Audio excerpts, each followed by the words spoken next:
2013, June 27th, WIKISPEED Lynnwood, Washington shop. Ryan, if you could kick us off, what got done this evening? Let's see, we moved the carbon fiber mold body molds from upstairs down to here. We turned them on their side so we could make some room. We also moved the body from the chassis over here so we could make some space so that we could work on it freely. We also fabricated the brackets for the steering rack. Partly they're cut, they still need to be drilled. Right, and then we're going to drill those on, we're going to mount those on the chassis itself, and that's going to be for our new steering rack. Awesome. And then Doug and Chad worked on our little red trailer here. They attached tail lights to it and wired them up and found out there were several shorts, so that's going to be rewired. But they did attach the tail lights and test them and found there was issue. What else would you like to add, Rahul?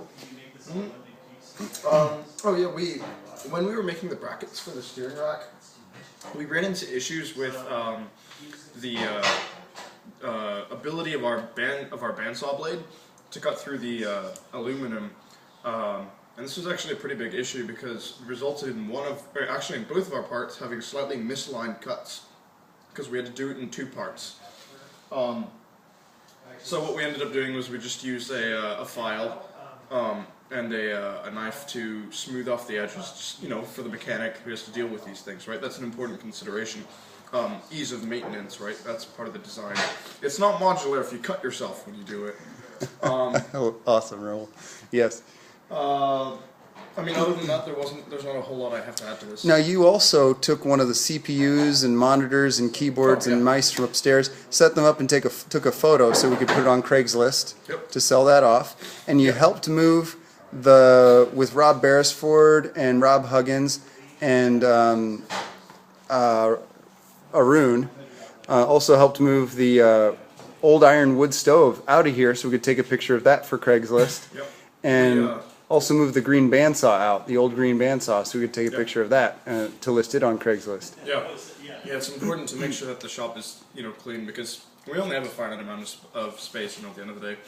And if you hope to ramp up your manufacturing process, you need to make it so that all the sort of extraneous things that we did today that don't directly go into manufacturing, like moving stuff around, we can limit the time spent on those sorts of activities. Totally dig it. And by offloading some of the stuff we don't use as much, we make that more possible. Thanks. Hey, Beresford, anything you want to add to the stand-up video for tonight?